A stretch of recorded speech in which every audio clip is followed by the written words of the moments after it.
Muy buenas noches. ¿Me confirmas, por favor, si se puede ver mi pantalla? Sí, perfecto, ingeniero, sí se ve.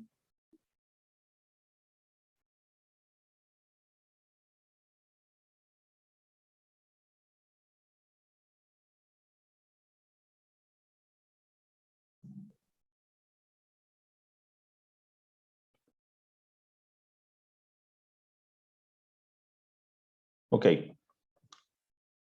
Bueno, muy buenas noches. En primer lugar, agradecer la invitación.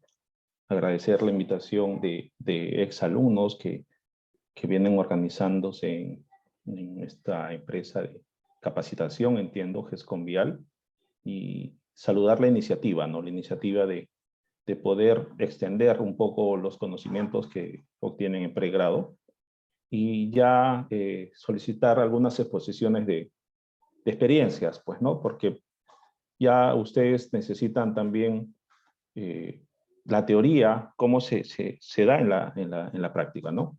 He preparado esta presentación un poco directa con ejemplos en base a mi experiencia y espero que sea de su agrado.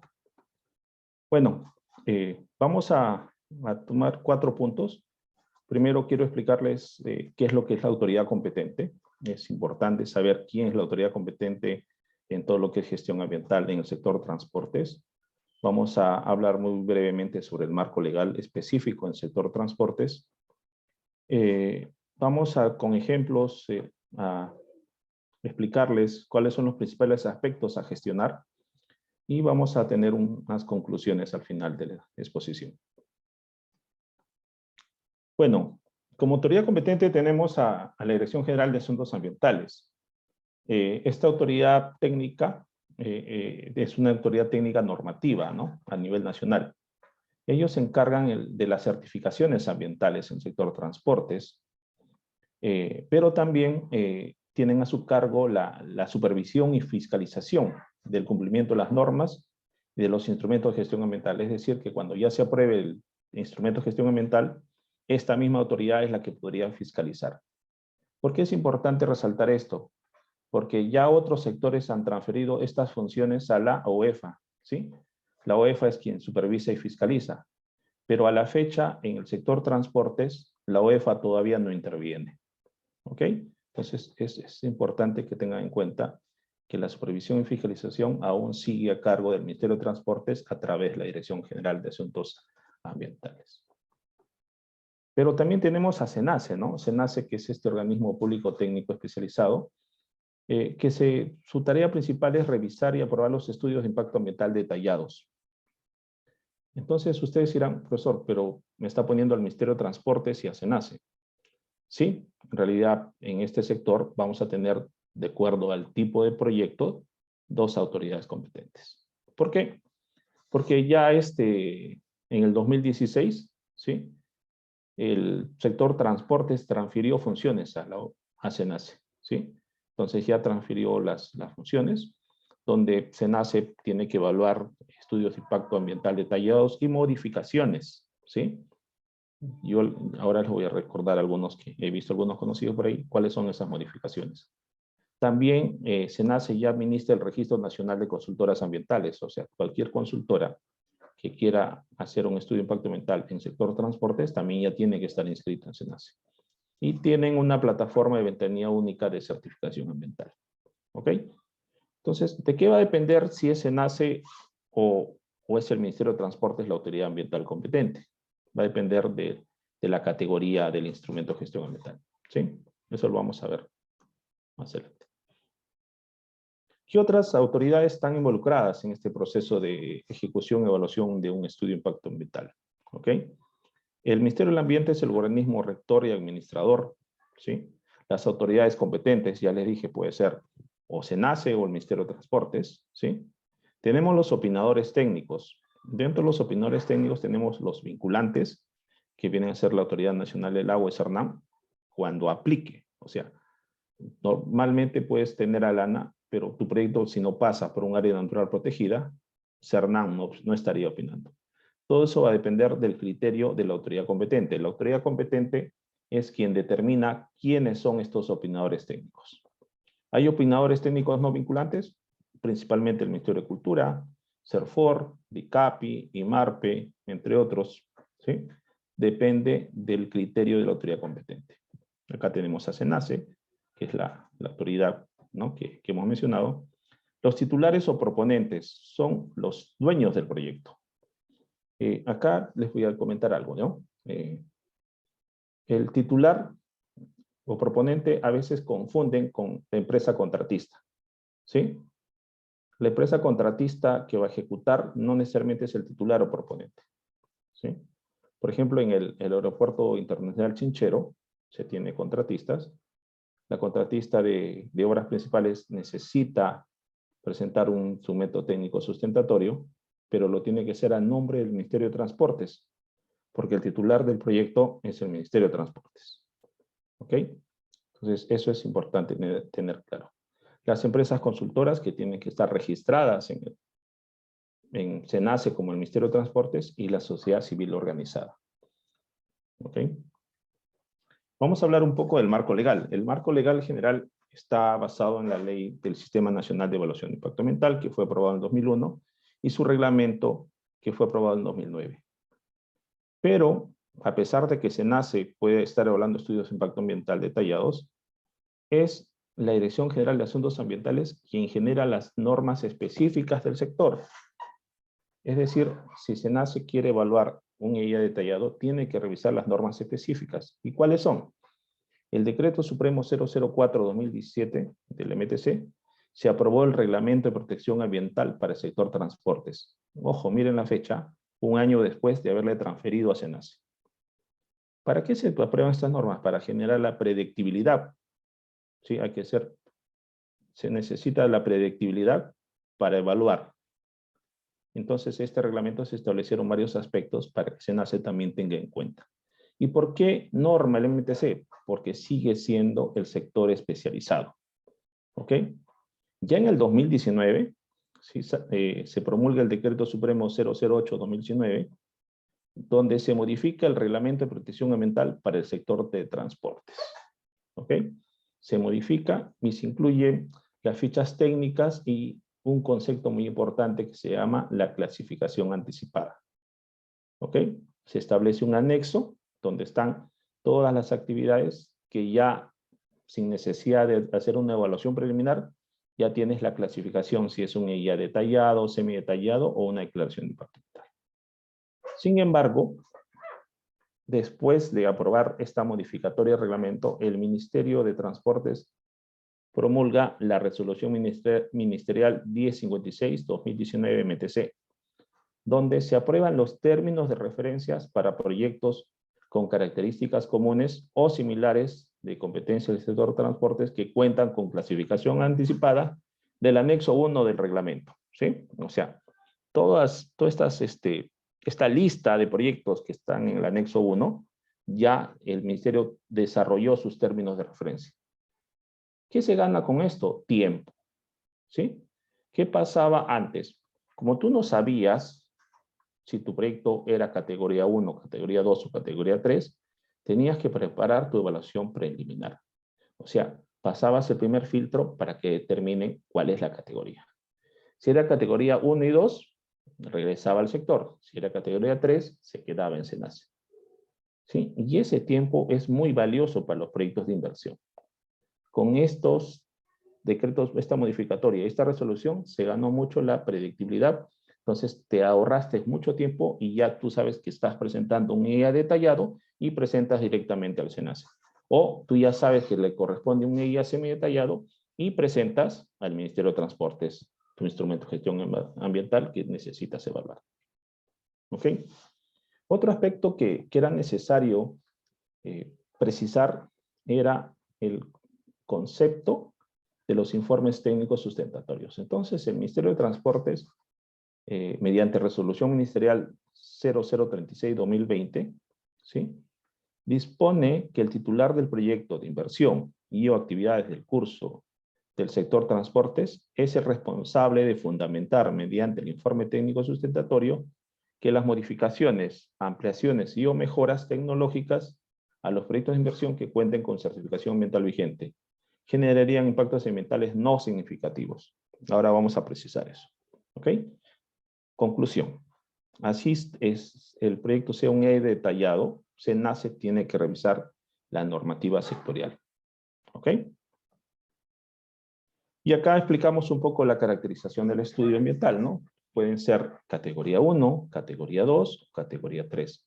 ¿De qué dependen? De la magnitud de los impactos. Si los impactos ambientales son negativos no significativos, se considera una declaración de impacto ambiental. Pero si ya estamos hablando de impactos ambientales negativos moderados, ya la categoría tiene que pasar por un estudio de impacto ambiental sin detallado. Los proyectos que tengan impactos ambientales negativos significativos sí o sí tienen que ser considerados estudios de impacto ambiental detallados y serán evaluados por SENACE. La categoría 1 y categoría 2 estaría a cargo del sector a través de la Dirección General de Asuntos Ambientales. ¿Okay? Esta categorización recién se estableció en el reglamento, en la ley y el reglamento aprobado por MINAM. Antes del sistema de evaluación de impacto ambiental y el reglamento, no había una categorización. Es por eso que uno de los temas del Ministerio de Transportes cuando transfiere funciones a SENACE es que ellos habían aprobado estudios de impacto ambiental.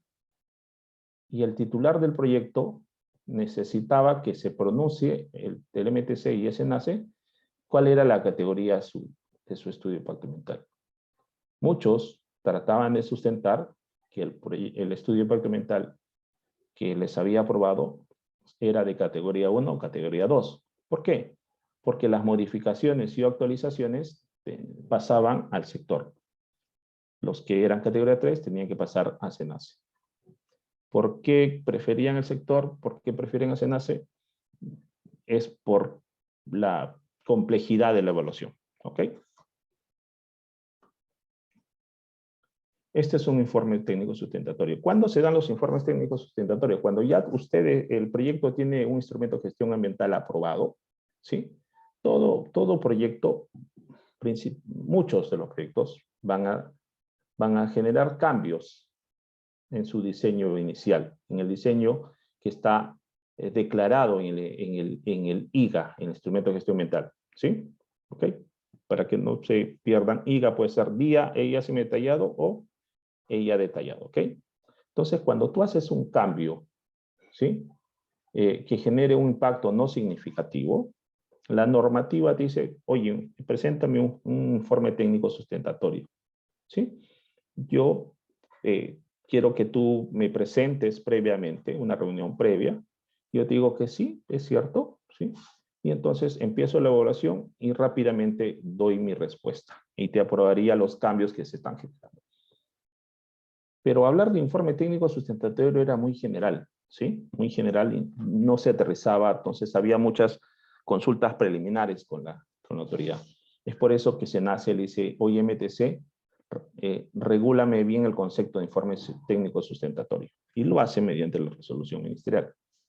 Pero cuando la modificatoria sí puede generar otros impactos a los que ya estaban contemplados inicialmente, ¿sí? Ya no procede un informe técnico sustentatorio, sino que procede una modificatoria del estudio de impacto ambiental, ¿sí?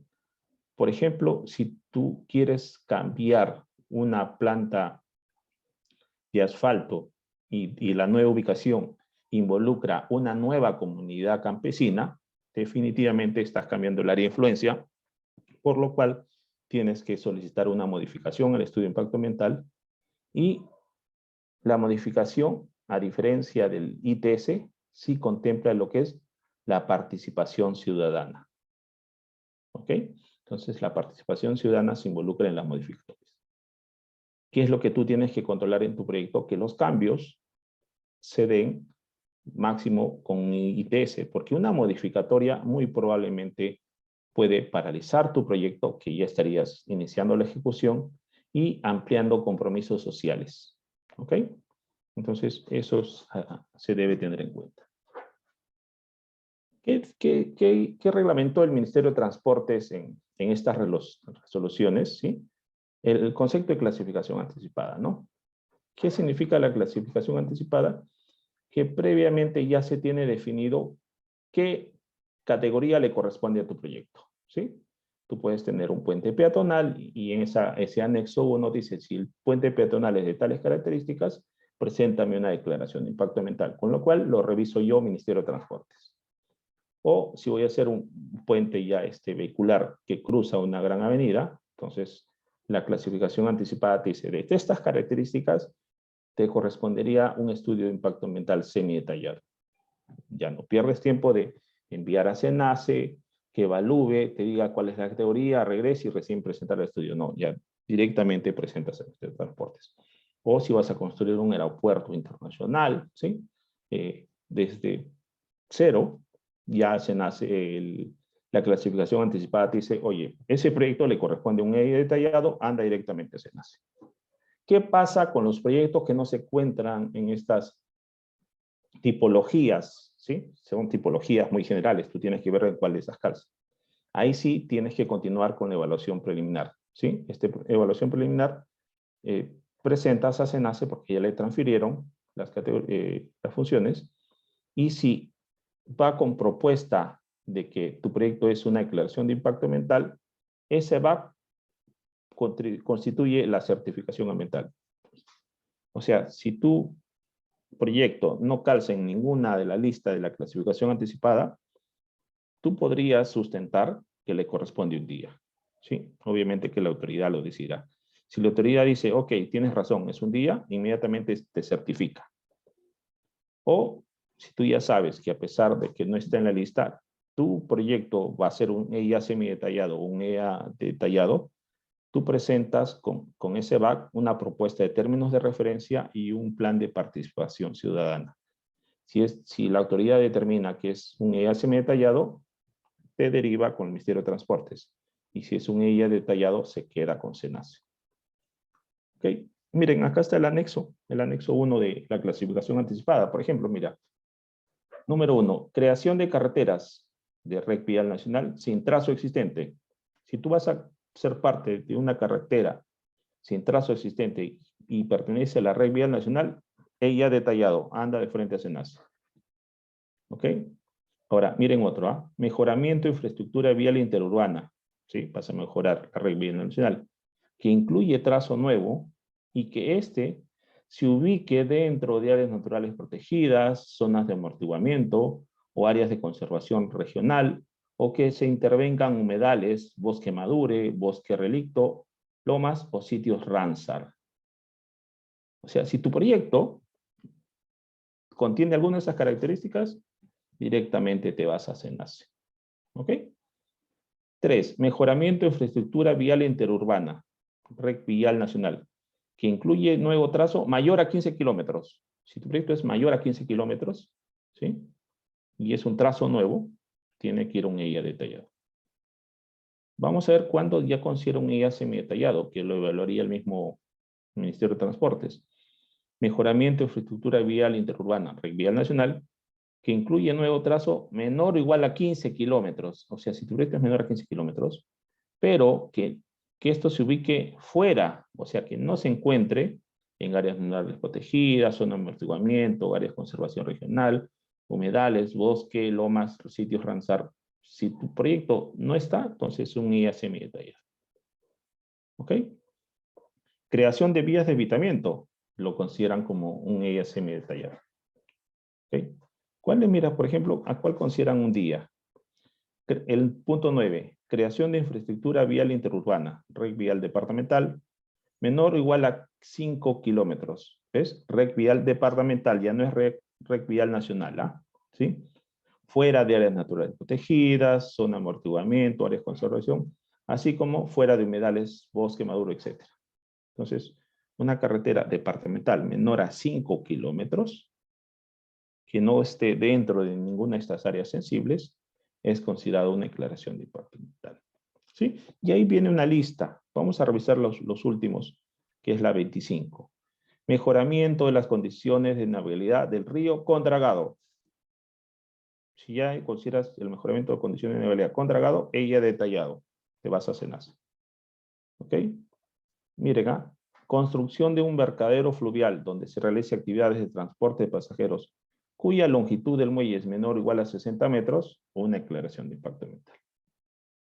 O algunos van a trabajar de repente en la ciudad, pavimentación de avenidas y vías principales en zonas urbanas, una declaración de impacto ambiental. Antes, los alcaldes, los distritos pavimentaban y no sacaban la declaración de impacto ambiental. Ahora lo tienen que hacer, está en el reglamento. ¿Ok? Entonces ustedes cuando van a hacer pavimentación de avenidas y vías principales en zonas urbanas, le correspondería una declaración de impacto ambiental. En la siguiente resolución ministerial que hizo el ministerio, publicó los términos de referencias para todas estas tipologías. O sea, ya incluso te dice qué es lo que debe contener tu estudio. ¿Qué estamos ganando con eso? Predictibilidad. ¿Sí? Tenemos, eso es lo que buscan las normas, que sean predecibles los procedimientos. ¿Ok?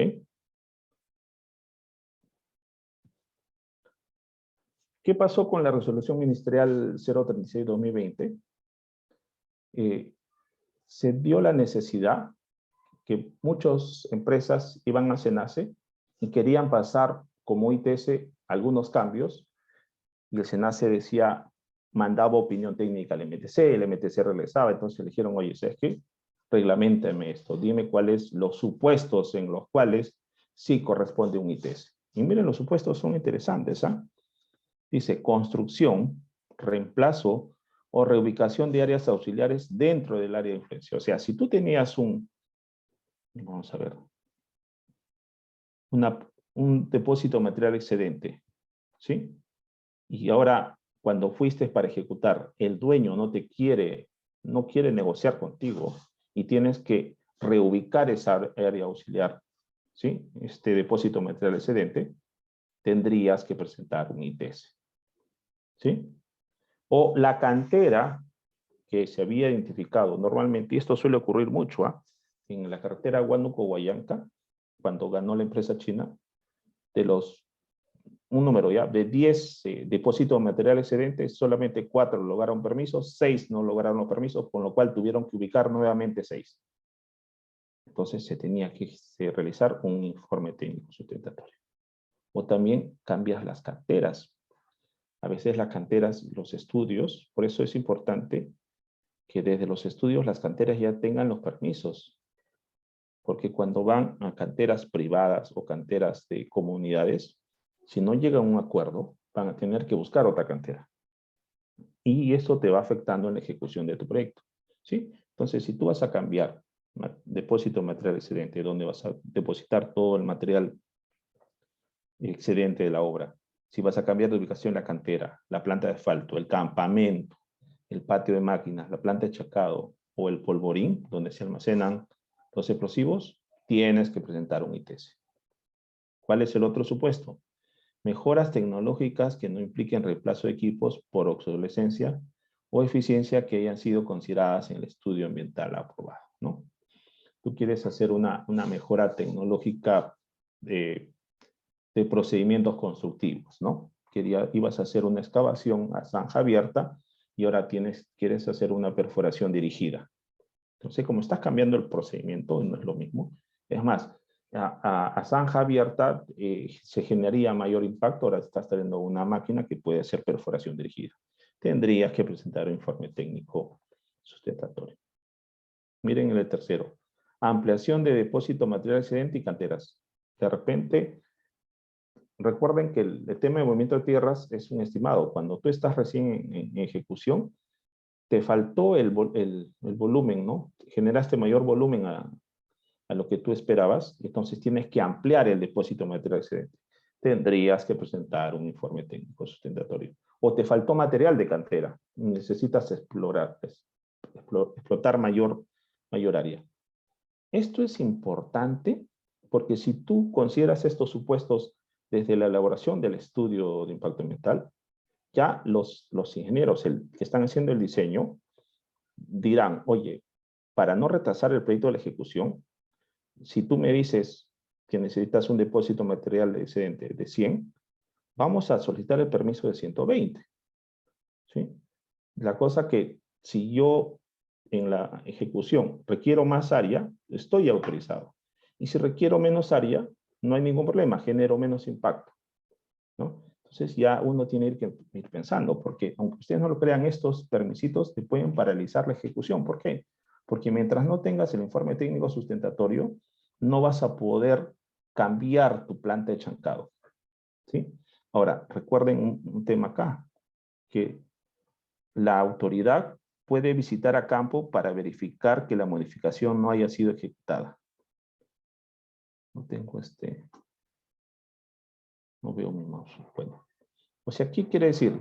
Que algunas empresas que hacían el cambio y presentaban. Cuando SENACE iba a verificar, ya habían hecho el cambio, entonces los multaban, ¿no? ¿Ok? No veo mi mouse.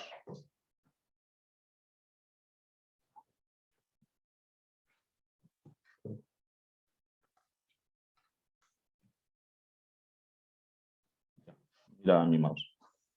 Bueno, establecida la autoridad competente y viendo un poco el tema normativo, yo les voy a explicar cuáles son los aspectos más importantes que se tienen que gestionar en los proyectos de transportes, ¿sí? En lo que es gestión ambiental, tenemos que tener mucho cuidado en lo que es cuando nuestro proyecto está en áreas naturales protegidas, ¿sí? O cuando está en hábitats críticos, ¿sí? Ahí tenemos las áreas naturales protegidas que se conocen. Los hábitats críticos son los humedales, los bosques, las lomas, etc. Y vamos a hablar con algunos ejemplos. Por ejemplo, este es el proyecto Terminal Portuario Paracas. El Terminal Portuario Paracas se ubica en la zona de amortiguamiento de la Reserva Nacional de Paracas. ¿Ok? Está en la zona de amortiguamiento. Acá. Con lo cual, antes de iniciar la ejecución del proyecto, se tuvo que solicitar el certificado de compatibilidad a Cernam. ¿Qué significa? Se tenía que demostrar que esta actividad que ibas a hacer en la zona de amortiguamiento era compatible con el plan maestro de la reserva. Acá hubo un antecedente muy importante, que el puerto existía antes de que se declarara Reserva Nacional. Ese antecedente fue clave para que Cernam en su momento emita la compatibilidad. Pero cuando emite la compatibilidad, la emite estableciendo recomendaciones y o restricciones a tu proyecto. ¿Ok? Pero ahí no quedó el tema. Este proyecto, como se tenía que hacer el dragado para aumentar la profundidad y puedan ingresar embarcaciones de mayor calado, tiene que depositar este material dragado en una zona. Con lo cual, no podía, y le dijeron, tú no puedes depositar todo este material en fondo en la zona de amortiguamiento, no solo de la Reserva Nacional, sino también de las otras reservas, la de que es Isla Ballestas, Isla Chincha. Con lo cual, el proyecto tuvo que sacar fuera de la zona de amortiguamientos y determinar el depósito de material dragado acá. ¿En qué nos impacta? Mayor trayectoria, mayor costo, mayor tiempo al proyecto. O sea, un tema de estos te impacta en el tiempo, en el costo, que son uno de los objetivos de los proyectos. ¿Ok? Se aumentó más de 20 millas náuticas.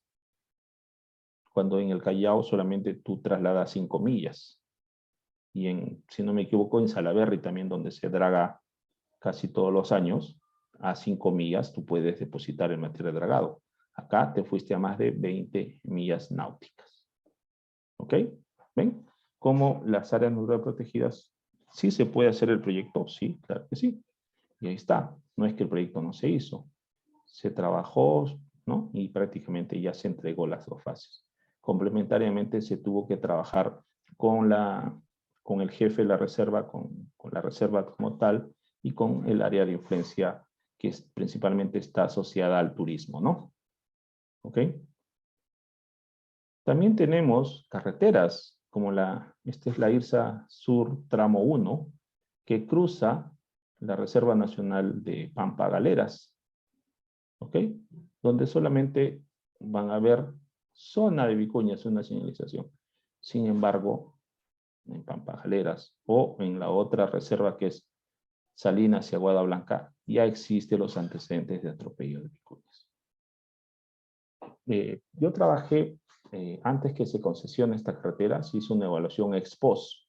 ¿Por qué? Porque la CAF es la que había financiado y como procedimiento de un organismo internacional, después de 3 años te exigen que evalúes cuáles son los objetivos cumplidos de este proyecto. Y lo que identificamos era que esta carretera que cruzaba la reserva, ¿sí?, no tenía cruces para estos animales, que son protegidos y están dentro de una reserva. O sea, se cruzaba una reserva nacional y no había una medida específica para mitigar los impactos. ¿Ustedes creen que esta señalización que dice zona de vicuñas, reducir la velocidad a 55 kilómetros, sería eficaz, sería eficiente, sería suficiente? ¿No? Ustedes ya han visto en otros países que ya hay infraestructura diseñada para el cruce de animales, ¿ok? Puentes o ductos por debajo de la vía, donde tal vez se elevará un poco la rasante, tipo alcantarilla, para que estas especies, obviamente coordinadas con biólogos para tener trazadores, puedan cruzar, porque ya prácticamente estás partiendo en dos su hábitat. Otro antecedente también, que la carretera, el trazo existía antes que se declare reserva nacional. ¿Qué hubiese pasado hoy si este fuese un trazo nuevo? ¿Ustedes creen que Cernam permitiría cruzar? Muy difícilmente. Y si te permitiría cruzar, tendrías que contemplar muchas medidas estructurales. Yo les digo a mis alumnos, acá podemos hacer, teniendo dos reservas bajo un mismo concepto de vicuñas, que se puede plantear como infraestructura, ¿sí?, no copiando lo que ya se hace en el otro, sino ya específico para vicuñas, tanto en Pampas Galeras como en Salinas y Aguada Blanca. ¿Ok? Este es otro aspecto. Acá ya estamos hablando de los humedales. Este es el Aeropuerto Internacional Jorge Chávez, que cuando se liberaron las áreas, los 7 millones de metros cuadrados, empezó ¿no?, el nivel freático subir y se formó este humedal. En realidad era un humedal, ¿no? Y llegaron aves y todo eso. Sin embargo, el proyecto de la segunda pista se superponía con ese humedal. Era imposible, no era viable que el proyecto se construyera con la existencia de este humedal. Acá sí se estableció una medida que se llama el Plan de Compensación Ambiental, donde el proyecto dice definitivamente tengo que eliminar este humedal, no hay otra, porque esto va a estar mi segunda pista, ¿ve? Mi segunda pista prácticamente tengo rienda. Además, no puede existir el aeropuerto con humedal por el concepto de peligro aviario. O sea, no hay un aeropuerto que esté rodeado ¿no?, de lagunas, porque las aves, cuando llegue el avión, primero que se espantan, o pueden ser succionadas por las turbinas y generarse accidentes a ellos. Entonces se va a hacer un plan de compensación, ¿sí?, donde en el área de conservación regional de Ventanilla, que es esta área, ¿no? Entonces ya hay toda una metodología para compensar lo que yo voy a desaparecer en el área más cercana. ¿Okay? Miren, esto sí es un proyecto. Esta es la foto que he sacado recién de Google, donde ya se ve la segunda pista, ¿no? Y prácticamente el humedal, que era ya no está. Se eliminó. ¿Ok? Este es un ejemplo, no es de transportes, pero es el gasoducto, ¿sí?, surperuano, que cruza el trazo, la Reserva Comunal Machillenga, y también cruza otra vez la Reserva Nacional Salinas y Aguada Blanca. ¿Sí? Cernam dice, ok, pero yo te voy a generar restricciones en la construcción de tus campamentos volantes y helipuertos. Eran como más de 15, 20 kilómetros, donde la empresa no podía construir ningún helipuerto ni un campamento volante para su personal. En salidas a Aguada Blanca también te piden el permiso de ingreso de áreas naturales protegidas. Todo tu personal tiene que estar registrado y te van a estar monitoreando durante toda la ejecución del proyecto. Van los supervisores de Cernam y te están verificando. ¿Okay? En este caso, Salinas Aguada Blanca han tenido que clasificar los humedales, que son los bofedales, ¿no? Si son muy intervenidos o poco intervenidos. Si son ya modificados, establecen algunas acciones de ingeniería para poder trabajar, pero si no son muy modificados, van a tener que cambiar la traza. Van a tener que rodear estos humedales. ¿Ok? Bueno, otro aspecto importante es la gestión social, ¿sí? Tenemos a las comunidades campesinas y nativas. Estas comunidades campesinas y nativas tienen existencia legal y son personas jurídicas. Son autónomos en su organización, en el trabajo comunal y en el uso y la libre disposición de sus tierras, así como en lo económico administrativo dentro del marco que la ley establece, ¿no? Ustedes ven estos colores, prácticamente un muy buen porcentaje del Perú corresponde a propiedad de comunidades campesinas indígenas. Entonces, la probabilidad de que proyectos de gran envergadura se encuentren dentro de los terrenos de comunidades campesinas y nativas es altamente probable. Entonces, tenemos que gestionar eso. ¿Ok? Por ejemplo, tenemos el proyecto de hidrovía amazónica. Este proyecto es muy interesante, ¿ya? Y acá viene el concepto de la consulta previa. El convenio 169, en el artículo 6, dispone que los gobiernos deberán consultar a los pueblos interesados mediante procedimientos apropiados y en particular a través de sus instituciones representativas cada vez que se prevean medidas susceptibles de afectarles directamente. ¿Qué pasó? El Perú, como es parte del convenio 169, promulgó un reglamento de consulta previa. Pero en ese reglamento decía algo interesante, que estaba exceptuado de la consulta previa los proyectos que eran relacionados a servicios públicos. ¿Sí? Si tú ibas a hacer un proyecto de agua, un proyecto de educación o un proyecto de transportes, la misma norma, el mismo estado decía que estaban exceptuados de la consulta previa. ¿Sí? Y justo el Ministerio de Transportes, el sector transportes, promueve la hidrovía amazónica para concesionarla. ¿Sí? Las organizaciones de las comunidades nativas presentan una acción de amparo al Poder Judicial diciendo que se estaban vulnerando sus derechos. Después de toda una validación, se decidió a través del Poder Judicial que la hidrovía amazónica debía aplicar la consulta previa. Fue el primer proyecto de servicios públicos en aplicar la consulta previa. ¿Sí? Eso lo hizo en el año 2015, pero producto de la acción de amparo, porque por reglamento de consulta previa, de la ley de consulta previa, no aplicaba. ¿Sí? Ok. Pero ¿qué ha pasado este año? ¿Sí? Las asociaciones han seguido insistiendo de que ese reglamento debería actualizarse. Y el 15 de enero de 2022, el Poder Judicial ha emitido una sentencia, ¿sí?, que va a permitir corregir el reglamento de consulta previa en el Perú y eliminar la excepción de los servicios públicos. O sea, ¿qué quiere decir, muchachos? Que ahora los proyectos de servicios públicos ya van a estar sujetos a consulta previa. O sea, ya no es participación ciudadana nada más.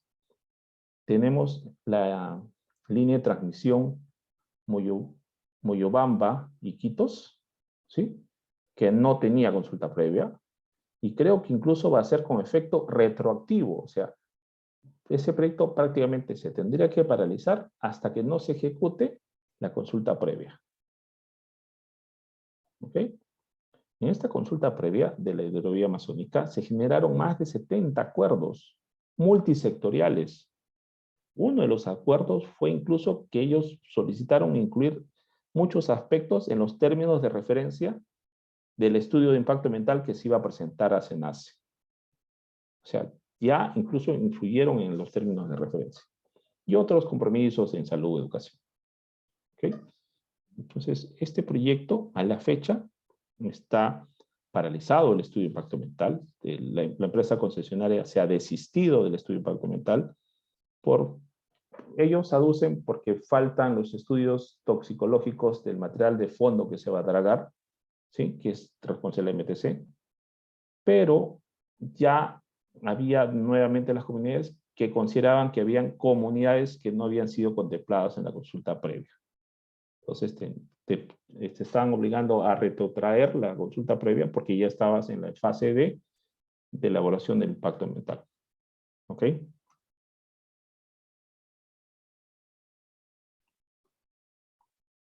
Gestión social. En el Aeropuerto Internacional Chinchero, este nuevo terminal se está impulsando mediante un contrato de Estado-Estado con el gobierno de Corea, ¿sí? La participación de las comunidades campesinas va desde la venta de sus terrenos. El área del Aeropuerto Internacional Chinchero está en la jurisdicción de las comunidades campesinas de Yanacona, Ayopongo y Rachiayo. Si bien es cierto, el Estado ha adquirido estos terrenos, les ha pagado, por ejemplo, ahí está el cheque que se le pagó a la comunidad de Yanacona. Miren, desde que estuvo Bruno Yufra, estamos hablando del periodo de Kuczynski, ¿no? ¿Sí? Pero después de eso, como se rescindió el contrato de concesión con Conturhuasi, este proyecto pasó a ser un proyecto de inversión pública, ¿sí?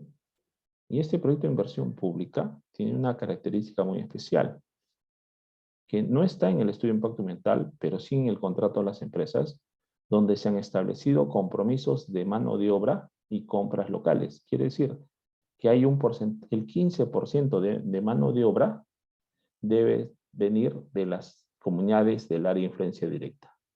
Y el 20% de las compras locales tienen que contratarse de las poblaciones de área de influencia directa.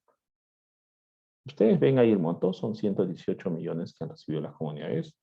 Las comunidades que han hecho, han comprado maquinaria, porque quieren que los contraten para movimiento de tierras, han comprado camionetas, han establecido hoteles para dar hospedaje, también restaurantes y lavandería. Pero ahí hay temas que se tienen que ajustar, porque no era su core, no era su negocio. Han empezado a adaptarse a ofrecer servicios que normalmente no lo daban. Pero ahí ya se tiene que ir ajustando estos compromisos, ¿no? Tienes que controlar la expectativa. Ellos empiezan, se emocionan, tienen el dinero, invierten y no necesariamente van a recuperar la inversión en el tiempo del proyecto, ¿no? Este aeropuerto se va a realizar en 2 etapas. La primera etapa se viene realizando, perdón, ya. La primera etapa que es movimiento de tierras y la segunda etapa de obras principales. La inversión es aproximadamente 2.433 millones de soles, de las cuales solamente obras principales se ha firmado el contrato por 427 millones de dólares. O sea, 624 menos 427, la diferencia correspondería a movimiento de tierras. Pero las comunidades en este proyecto juegan un rol muy importante. En primer lugar, en los terrenos, o sea, los terrenos donde se necesitaba para el aeropuerto eran terrenos comunales. Y se pudo llegar a un acuerdo, ¿sí? Entonces, acá ya ellos ganan un gran protagonismo, ¿sí? Y siempre lo dicen. Nosotros hemos cedido nuestros terrenos. Si bien las has pagado, pero cedieron. Vieron el concepto de comunidades nativas, ¿no? Ellos son dueños del territorio, ¿no? Tienen una organización para eso. Cuando se firmó el contrato de gobierno-gobierno, participaron, ¿sí? O sea, son ya impulsores del proyecto. Cuando el sindicato quiso llegar para establecer, ustedes saben cómo son los sindicatos sobre sus condiciones, también hicieron frente al sindicato y también se levantaron cuando hubo una acción de amparo, presentaron una acción de amparo para detener la construcción del aeropuerto. Y la comunidad salió a estar a favor del proyecto. Si bien es cierto, ahora es algunos reclamos sobre los compromisos que les mencionaba en mano de obra y compras locales principalmente, pero a lo largo del proyecto su rol ha sido fundamental para sacar adelante este proyecto, ¿no? Y los otros temas ya se van a establecer una mesa de diálogo, pero considero que son temas que se pueden controlar tranquilamente. ¿Ok? Miren, qué importante, ¿no? A veces nosotros no nosotros debemos identificarnos con estas comunidades. Como yo le dije, los terrenos de ellos, gran parte son de comunidades campesinas y nativas. ¿Ok? Otro aspecto que tenemos que contemplar en estos tipos de proyectos de transporte es la gestión arqueológica. ¿Sí? En la red vial número 4, ¿sí?, se estaba construyendo las dos calzadas, la segunda calzada, pero llegó a un sector que se llama Manchán y ya no se pudo seguir construyendo. ¿Por qué? Porque Manchán tiene ambos lados, es todo este cerro y el otro cerro, por lo cual el Ministerio de Cultura exigió un rescate arqueológico, ¿no? Este trámite te da permiso para hacer excavaciones arqueológicas en toda la extensión o parte del monumento arqueológico. O sea, ¿por qué un rescate arqueológico, no un CIRA, ingeniero? Porque el CIRA es certificado en existencia de restos arqueológicos. Acá no hay forma que tener un CIRA si tienes un sitio arqueológico a un lado y el sitio arqueológico al otro lado. Es obvio. Entonces procedes a hacer primero un proyecto de evaluación arqueológica y después de eso trabajas tu rescate, ¿no? Se hizo el rescate arqueológico, ¿ven? Acá está la calzada existente y el área donde va a ir la segunda calzada, se recuperó todo el material que estuvo ahí, vasijas, textiles, muchas cosas, y se tiene que publicar el libro, ¿sí? El libro de rescate arqueológico, no sé cuántos tomos, se reparte en el museo, se reparte a las autoridades, a los colegios, para difundir un poco la cultura. ¿Ok? Entonces, esto también tenemos estos temas en los proyectos de transportes. También en el Aeropuerto Internacional Chinchero, obviamente. Chinchero, la meseta de Chinchero se encuentra dentro de lo que es el patrimonio cultural de todo Cusco. O sea, Cusco ya es un caso muy especial, no solamente es evaluar el lugar, sino el concepto de patrimonio de Valle Sagrado. El Valle Sagrado de los Incas es Cusco y Chinchero es la cabecera del Valle Sagrado de los Incas. ¿Ok? Entonces, igual acá el proyecto pues, tramitó un proyecto de evaluación arqueológica, no tramitó un CIRA, y después la Dirección de Concentrada del Cusco dijo, efectivamente, te exceptúo el CIRA porque tú tienes que hacer un proyecto de evaluación arqueológica, no estás en cualquier lugar. Se hicieron más de 1.400 calicatas exploratorias para, en el proyecto de evaluación arqueológica, determinar que no había evidencias arqueológicas. Sin embargo, después de este proyecto de evaluación arqueológica, se ha tenido que aprobar un plan de monitoreo arqueológico, ¿sí?, para que durante, principalmente la etapa de movimiento de tierras y después obras principales, donde se tenga que continuar algunas excavaciones, se trabaje este plan de monitoreo arqueológico, ¿sí?, permanente, ¿no?, para verificar la presencia o no de evidencias culturales y en caso de producirse algún hallazgo, proceder a su registro. En la zona norte sí hay un pequeño vestigio arqueológico en Rachiayo. El proyecto simplemente, esa zona lo tiene como ampliación del proyecto, pero no se va a ejecutar ninguna actividad. ¿Ok? Ya estamos teniendo las restricciones que yo les menciono, ¿no? Siempre estos temas nos pueden generar restricciones al proyecto. ¿Ok? Acá yo les voy a ir mostrando algunos avances de este proyecto de Chinchero, ¿no? Al momento no se han encontrado hallazgos en toda la zona, porque como digo, hacer más de 1.400 calicatas sí te da seguridad de que el riesgo arqueológico ya es menor, pero se sigue monitoreando constantemente, ¿no? ¿Okay? Acá ya se está haciendo las excavaciones para el Dren Norte, ¿no? Y acá ya está la coronación, ¿no? De las... Y para que entre ya la etapa de... ¿Sí? Acá está la colocación de coronamiento, ¿no? Con cal, para estabilización con cal. Y acá están haciendo ensayos de compactación de trabajos de coronamiento en el sector E4. ¿Cómo va a estar el aeropuerto internacional Chinchero? Estas son las vistas, ¿no? De movimientos, obviamente el diseño. Recuerden que obras principales es un contrato FIDIC, ¿sí? Estos contratos internacionales, donde se usa el fast track. Diseñas, construyes, diseñas, construyes. Al respecto, vamos a tener algunas conclusiones, ¿ok? Entonces, este es el aeropuerto, estas son las vistas. No es el diseño final. Estos son los bosquejos que se trabajaron cuando estaba concesionado por Conturhuasi, ¿ok? Pero acá voy a detenerme algo, ¿ok?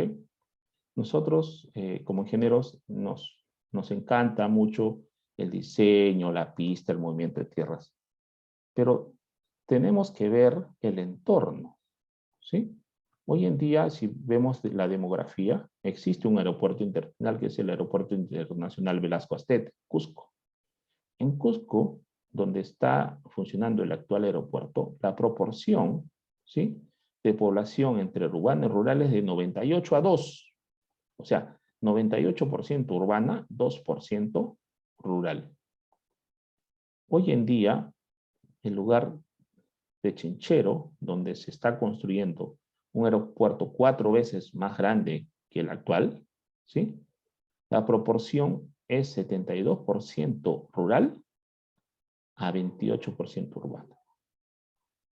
¿Ustedes consideran que esta proporción se va a mantener o va a variar?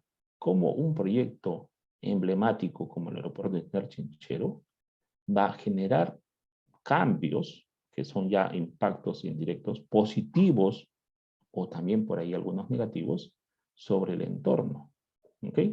Es por eso que este proyecto ya actualmente tiene otros proyectos complementarios. Por ejemplo, tiene el proyecto de saneamiento de Chinchero. ¿Chinchero ustedes creen que va a crecer o no? Sí, va a crecer obviamente. Esta proporción va a ir cambiando. Entonces se tiene que trabajar un proyecto de saneamiento. Tienen una vía, Huila Huila Huatata, ¿sí?, que está con provías descentralizado, que es una vía nueva a la que va a estar saturada. Entonces las poblaciones del área de influencia necesitan trasladarse de un lado a otro para no estar pasando por la vía nacional. Entonces también se quiere trabajar esta vía. Hay un tema educativo, hay un proyecto de la institución educativa Virgen de Fátima que se está trabajando, ¿okay? Y hay un proyecto que es de Provías Nacional que piensa conectar Cusco, Chinchero y Urubamba, una carretera de doble calzada con 4 carriles, y por lo cual incluso se tendría que hacer un gran túnel. Ese proyecto, como un proyecto de estas características, puede influir en el desarrollo. Entonces, ya el gobierno de Corea ha presentado al Ministerio de Transportes un master plan.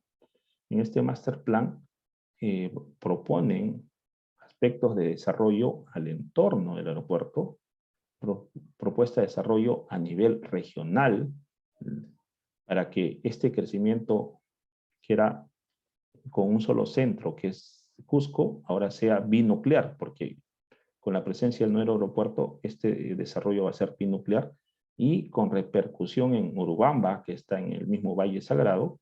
Cuando ya lleguen los pasajeros, no necesariamente van a venir todos a Cusco, muchos van a ir hacia Urubamba. Y ustedes entren a Urubamba, la cantidad de hoteles, los precios de los terrenos están muy caros y cómo va impactando, ¿no? Es importante, muchachos o profesionales que están acá, también ver fuera de la caja, fuera de la construcción, qué cambios generan estos tipos de proyectos. ¿Ok? Y el último concepto es qué va a pasar con el área del Aeropuerto Internacional Velasco Astete. Entonces también han propuesto una serie de ciudad inteligente en el área, porque si ustedes van al Cusco, Cusco está colapsado en transporte, ya no tiene dónde crecer, entonces por ahí en esta ciudad inteligente se está proponiendo un gran parque, viviendas y lugares para servicios, ¿sí? Servicios turísticos, servicios de control de tránsito, ¿no? ITS, sistema de transporte inteligente, es lo que se está proponiendo. Entonces, esta es la propuesta del master plan que seguramente pues se va a ir difundiendo. ¿Ok? Algunas conclusiones, ¿sí? Que debido a mi experiencia, existe una multiplicidad de actores en los procesos de evaluación. Han visto la cantidad de opinantes técnicos, ¿no? Y estos opinantes no tienen plazos definidos para emitir su respuesta. Entonces, una evaluación de impacto ambiental, cuando es detallado principalmente, puede demorar entre 1, 2 años, 2 años y medio en aprobarse. ¿Sí? Entonces, es necesario actualizar el reglamento del CIA, los reglamentos sectoriales. ¿Por qué? Porque, por ejemplo, la normativa actual no es coherente con un proyecto dinámico como la hidrovía amazónica. La hidrovía amazónica, por su naturaleza, se está planteando en ríos meándricos, cuya dinámica fluvial, ¿sí? Genera cambios constantes de los malos pasos, que son estos lugares donde hay arenamiento y donde el proyecto contempla dragar, ¿no? Dragar el área para que se mejore la navegabilidad. Entonces, como el CIA te dice que tú puedes presentar tu instrumento de gestión ambiental en base al estudio de factibilidad, ¿sí? Tú presentas tu estudio de impacto ambiental en base al estudio de factibilidad, que fue en el 2012, 13, 14. Cuando vas a evaluar y están terminando el estudio definitivo en paralelo, la ubicación de los malos pasos cambió y aumentaron malos pasos. Entonces, la autoridad dice, bueno, no te puedo certificar porque cambió. Pero si tú actualices, y como se demoran casi 2 años, y cuando nuevamente ya estás para aprobarte, es probable que nuevamente haya cambiado. Entonces, la normativa es muy rígida, no está pensada para un proyecto tan dinámico como este. ¿Okay? Y otro aspecto es que estos contratos internacionales que se vienen implementando en proyectos de inversión de gran envergadura, que son estos NEC o FIDIC, donde consideran los fast track, ¿no? Diseño, construyo, diseño, construyo. Seguramente yo obtengo la aprobación del instrumento de gestión ambiental en base a un plan maestro, un diseño conceptual, que cuando yo contrate esta empresa que va a ser el fast track, el diseño probablemente va a ir cambiando, ¿sí? Pero ellos no pueden parar porque esos son contratos llave en vano. Y si estos cambios requieren ITS o modificatorias, van a generar retrasos, ¿sí? En la ejecución. Por lo cual se tiene que tener mayor predictibilidad, así como se aclaró los supuestos de los ITS, también debería aclararse qué cambios en el diseño requerirían un ITS o qué cambios no, porque deberían darse en función de los impactos significativos. Pero si yo tengo cambios de diseño operativos, no necesariamente deberían, personalmente pienso, requerir un ITS. Pero si no lo dice, a veces los evaluadores se pueden complicar. Es por eso que se debería actualizar estos aspectos. Y otro aspecto para finalizar es que los procesos de participación ciudadana, ¿sí? Cuando se hacen los procesos de participación ciudadana, se convoca a todos. No se hace una diferenciación entre partes interesadas, que pueden ser todos, y la población directamente afectada. Antes, en el proceso en el reglamento de participación ciudadana del sector transportes, tú tenías consultas generales y consultas específicas, pero las consultas específicas se realizaban solamente a la población que iba a ser afectada su propiedad o iba a ser reasentada. En otros sectores llamas a todos, no las diferencias, sí deberías diferenciar, porque después vienen los compromisos sociales. Con la experiencia de Chinchero, el compromiso social de mano de obra y compras locales no está en el instrumento de gestión ambiental. Fue una propuesta del sector incluirlo en los contratos. Entonces, las empresas contratistas están cumpliendo compromisos que sí se hacen normalmente en proyectos mineros, pero proyectos de inversión pública normalmente no tienen estos compromisos. Es más, el instrumento de gestión ambiental que fue aprobado bajo el concepto de concesión tampoco tiene ese compromiso, pero sin embargo en el contrato sí se estableció. Y sí ayuda, ¿no? Sí ayuda a gestionar y lograr esta licencia social que no es un procedimiento administrativo, pero sí se tiene que gestionar tarde o temprano. Comunidades son sus terrenos, se sienten dueño y parte del proyecto y la idea es que los involucres no solo en la construcción, sino también cuando entre la operación. Este proyecto de Chinchero contempla darle espacios a las comunidades dentro del aeropuerto para que puedan ejercer sus negocios principalmente de textiles y artesanías, ¿no? ¿Ok? Bueno, yo estaría terminando mi exposición. He tratado de compilar todo lo que pueda en el tiempo que me han dado. Muchas gracias.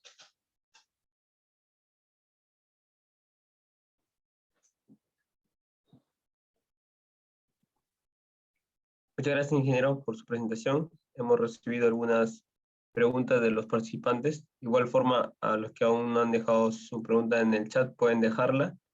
Bueno, mientras comenzaré con algunos que han dejado los participantes.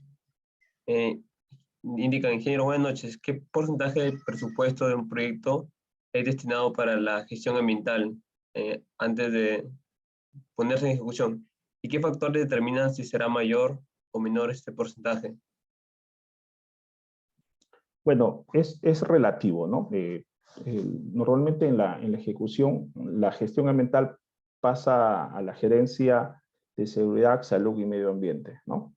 Los proyectos tienen la gerencia de salud, seguridad y medio ambiente y también están contemplando ya relaciones comunitarias. Entonces, hay proyectos que pueden ser 2%, 8%, pero dependen de la complejidad del proyecto. Si tus impactos no son significativos, tu porcentaje es menor.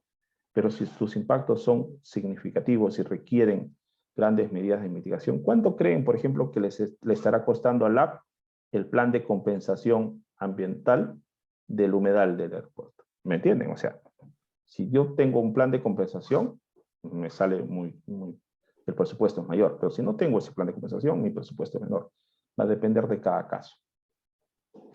Sí, ingeniero, y bueno, según su respuesta, este plan, la misma empresa ya le coloca un monto, un porcentaje respectivo en caso aparezca que tenga que aplicarlo, o no necesariamente, No, es como que... se valoriza, se valoriza. O sea, ya hay metodologías para valorizar. Tienes el área que vas a dejar vas a afectar como humedal, tienen sus criterios, esto tiene una valorización y tienes que incluso el compromiso en el tiempo, en ventanilla. No es que yo restauro una parte del humedal y me voy, no, también tienes que mantenerlo en el tiempo, monitoreos y todo eso.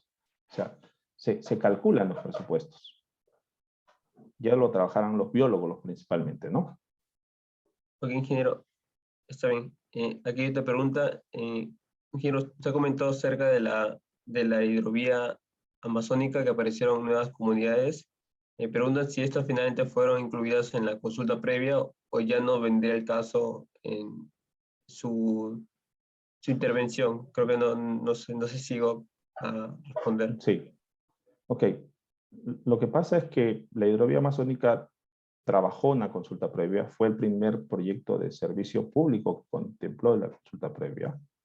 Ya en la elaboración del estudio de impacto ambiental y ante los cambios de la geodinámica, hay comunidades que consideran que son parte del área de influencia.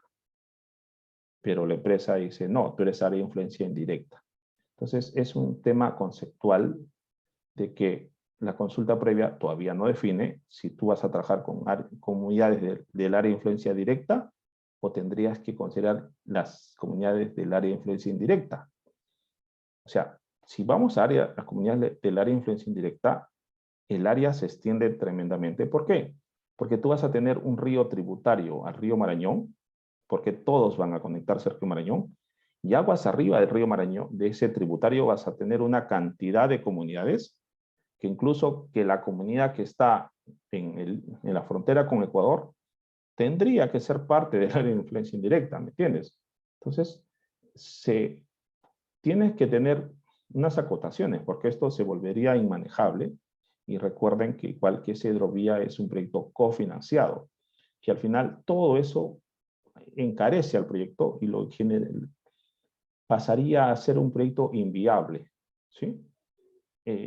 Yo sé que el estudio de impacto ambiental de ese proyecto ha sido uno de los estudios más caros y aún así no ha podido satisfacer lo que muchos otros actores han requerido de ese estudio. Con el estudio hace modelamientos por cada zona de dragado, pero hay otros especialistas que quieren que modeles todo el río. Son más de 3.000 kilómetros, ¿sí? 300.000 kilómetros, creo. Imagínense. Y no hay modelamientos de todo el río, hay modelamientos por sectores. Pero es un proyecto muy complejo, muy dinámico y Por eso yo digo que la normativa debería acotar este tipo de proyectos. O, para mí, la normativa actual no está preparada para este tipo de proyectos. Ok, ingeniero, muchas gracias. Y bueno, complementando la pregunta, ¿este proyecto ya está finalmente en marcha? O sea, ¿o aún va a tener dificultades a lo largo de su desarrollo? Ya está como al menos se ve que sí se va a ejecutar, porque creo que tiene ya una buena cantidad de años en propuesta, en evaluación. No sé cómo irá en ejecución, en qué porcentaje. Sí, el proyecto está concesionado. Es lo primero que es importante. Ya existe un concesionario. Ahorita, el instrumento de gestión ambiental, el concesionario ha presentado un desistimiento. O sea, un desistimiento es que dice, se nace, para que no me apliques los plazos, yo me desisto de este proceso y una vez que aclare mis cosas internas, te voy a volver a presentar. Obviamente que tiene otros entregables como las estaciones hidrográficas que ya están instaladas, algunos temas sociales y otros temas que ya vino avanzando el concesionario, pero la actividad principal, que es el dragado, el sistema de monitoreo para la navegabilidad, no se puede ejecutar mientras no se apruebe el instrumento de gestión ambiental. Yo entiendo que de repente, que si esto no se destraba, la opción de rescindir el contrato de concesión es vigente. Para mí sería una opción, porque como no se han definido los alcances, hay más comunidades que quieren participar, quieren que se amplíe, se retrotraiga la consulta previa, que consideres más comunidades, que cumplan los compromisos previamente de la consulta previa. Son más de 70 acuerdos que se han dado, que no solo dependen del sector transporte, sino que dependen de otros sectores. Y con la coyuntura política de hoy en día, es imposible cumplir eso, con lo cual ese proyecto está paralizado y no le veo bandera blanca para salir adelante. Por eso, para mí, un escenario de que se pueda rescindir contrato es válido. Y replantear, pues replantear. Pero hay que investigar un poco más, hay muchos puntos de vista, entran ya expertos de antropología, ¿no? Hay otras universidades, no necesariamente la única, que se han metido de lleno con otras ONGs extranjeras a este proyecto, pero ahí está. Igual, hoy en día, sin proyecto, hay navegabilidad en estos ríos. Lo que se buscaba el proyecto era mejorar las condiciones. Hoy en día siguen las embarcaciones, el agua sigue contaminada porque estas embarcaciones descargan todos sus residuos líquidos al río, las comunidades siguen descargando los residuos líquidos al río, vayan ustedes, no sé, vayan a la ciudad de la selva, vean qué buen manejo de residuos sólidos existe, no lo existe, hay embarcaderos con muchos problemas, pero ahí está, vamos a ir viendo. En realidad no tenemos experiencia en hidrovía, ¿no? Nuestros ríos es muy diferente a la hidrovía del Río de la Plata, por ejemplo. Ellos no tienen comunidades, su río no es tan dinámico como el nuestro. Hacer ese proyecto en realidad es un gran reto, creo yo. Muchas gracias. Hay otra pregunta que indica respecto a la consulta previa, ¿cómo afecta en los costos de proyectos que se desarrollan en la selva, donde hay un mayor número con proyectos de similares similitudes de otras regiones? Bueno, creo que es en comparación, ¿no? Los costos en tales regiones que hay más comunidades como aquí en proyectos de la costa o sierra, ¿no? Es lo que indica en cuanto a los costos. Claro, ¿por qué? La consulta previa ya existe y lo aplicaban los proyectos de hidrocarburos y los proyectos de minería, ¿ok? ¿Sí? Pero estos proyectos de hidrocarburos y de minería es para explotación de recursos, con lo cual sus costos cubren. ¿Por qué se exceptúa de los servicios públicos? Porque los proyectos de servicios públicos, que son proyectos de inversión pública, nos cuesta a todos, ¿ok? Y sí, pues, si vamos a considerar consulta previa en los servicios públicos, los proyectos de inversión pública van a ser muchísimo más costosos, con lo cual se podría generar la inviabilidad de muchos proyectos. O sea, muchos proyectos de servicios públicos que no consideraban podrían pasar a la casilla de inviables presupuestalmente. El impacto puede ser muy alto, sí, dependiendo de los lugares y los compromisos que se requieran. Y depende del tipo de proyecto también, ¿no? yo personalmente un proyecto de navegabilidad veo como mejora la zona, pero ya ha habido muchos actores que han encontrado muchos daños que pueden generar este proyecto. Por último, hay que buscar una alternativa, que para mí la actividad que más se discute es el dragado. Veamos qué otras opciones diferentes al dragado existen para viabilizar este proyecto. En algún momento yo estuve viendo en el año 2012-2014 el proyecto de navegabilidad del río Cayalí, y vino un especialista de Colombia, un doctor, donde ponía en el fondo direccionales de flujo, ¿sí? Una especie de cortinas para que direcciones tú el flujo del río, y el mismo río donde está cimentando, tú cambies el flujo, empiece a erosionar, y donde está erosionando, empiece a cimentar. Entonces ya no estabas moviendo el fondo, sino naturalmente. No sé, ellos habían aplicado eso para el río Magdalena, pero de repente esa tecnología se tendría que investigar si aplica para nuestros ríos, que son mucho más caudalosos, ¿no? Claro, ingeniero.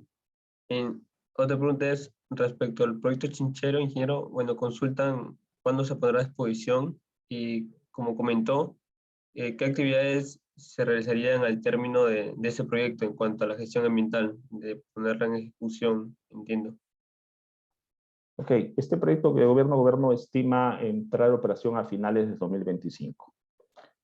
Movimiento de Tierras está en un gran avance, estaría terminando en junio del otro año, y las obras principales en un par de meses se estaría probando el diseño, inician ya ¿qué hace? Movimiento de Tierras va a entregar sectores, ¿no? Varios sectores para que ya obras principales empiecen a trabajar la pista, empiece a trabajar el terminal de pasajeros. Entonces, lo que trata de garantizar el acuerdo de gobierno es cumplir con los hitos, ¿sí? Los hitos se manejan muy bien. Y después de 2025, ya el tema de gestión ambiental, lo que se va a buscar, por ejemplo, es certificar el terminal de pasajeros, una certificación LEED. Ya se está trabajando desde el prediseño. Desde el prediseño están haciendo, se tienen en cuenta consideraciones para certificar una certificación LEED Gold, si no me equivoco, Platino, que es el objetivo del terminal de pasajeros, que es donde se maneja, que es lo más complicado para la certificación LEED, los aires acondicionados, ¿no? ¿Cómo manejan los aires acondicionados? El recurso hídrico, ahí se tiene proyectado pozos subterráneos. Igual se está haciendo un estudio geofísico para garantizar el tema hídrico, ¿sí? Y la gestión de residuos definitivamente, ¿no? Todo eso se va a trabajar durante la operación, ya ahí de repente se tendría que promover a través de las autoridades locales la conformación de un relleno sanitario más cerca, ¿no? Porque ahorita el campamento está llevando todos sus residuos a un relleno sanitario que está por Arequipa, ¿no? Porque ustedes saben, tenemos carencia de rellenos sanitarios autorizados. Bien, ingeniero. Y la última pregunta es, buenas noches, ingeniero, considerando que la mayoría de las construcciones que se realizan son informales, ¿cómo el Estado podría regular estos impactos específicamente en la gestión de residuos? Hay una ley general de residuos, y los residuos de construcción de demolición se llevan no necesariamente a un relleno sanitario, sino que se llevan a las desmonteras, se llaman, ¿no? Desmonteras que pueden ser canteras abandonadas que necesitas rellenar, pero hay un concepto que se está trabajando. Holanda, por ejemplo, reutiliza el 98% de sus residuos de construcción y demolición. ¿Pero por qué? Porque ellos no tienen canteras de piedra y arena. Les sale muy costoso usar material virgen. Tendrían que importar arena y piedra. Entonces, utilizan al máximo los residuos de construcción y demolición. Eso ya es parte un poco del concepto de economía circular. Nosotros en la industria de la construcción como industria no le estamos dando el valor a estos residuos de construcción y demolición, ¿no? Yo les pregunto, ¿qué están haciendo con todos los residuos que están sacando de la línea 2 del metro? ¿Se puede reutilizar o se está llevando? ¿Y ustedes creen que todo ese material que está sacando de las excavaciones ¿es buen material o es mal material? ¿No? Ya hay empresas que están trabajando mucho en el reciclaje de estos residuos de construcción y están generando nuevas líneas de negocio. Había una empresa Cemex en Colombia que ellos sabían que las canteras cerca a Bogotá se les acababan y empezaron a sacar una nueva línea de negocio de reciclaje de no solamente de concreto y de otros servicios, de otros productos. ¿Ok? Si generamos una buena línea de negocio, yo considero que así como ustedes cuando están dejando una botellita, no sé si ven a una persona que inmediatamente está con su costalito y recogiendo, ¿no? ¿Sí? Porque ya hay un negocio por ahí. Si generamos esa buena línea de negocio, yo te aseguro que todas las construcciones informales ya no van a botar donde quieren, van a querer llevar a un sitio porque pueden sacarle un ingreso más a esos residuos. Ingeniero, muchas gracias. De esa manera fueron las preguntas de parte de los participantes. Eh, por nuestra parte, de GESCOM Vial, le agradecemos mucho su participación en esta gran conferencia que ha podido brindar. Creo que ha sido una... se llevan los participantes una gran concepto sobre la gestión ambiental en proyectos, en grandes proyectos de infraestructura vial, como el proyecto Chinchero, Hidrovía Amazónica, el red vial número 4 que nos comentó. Y nuevamente, muchas gracias, ingeniero Lozano, por participar, no asistir a esta conferencia. No sé si tiene algunas palabras finales para los participantes.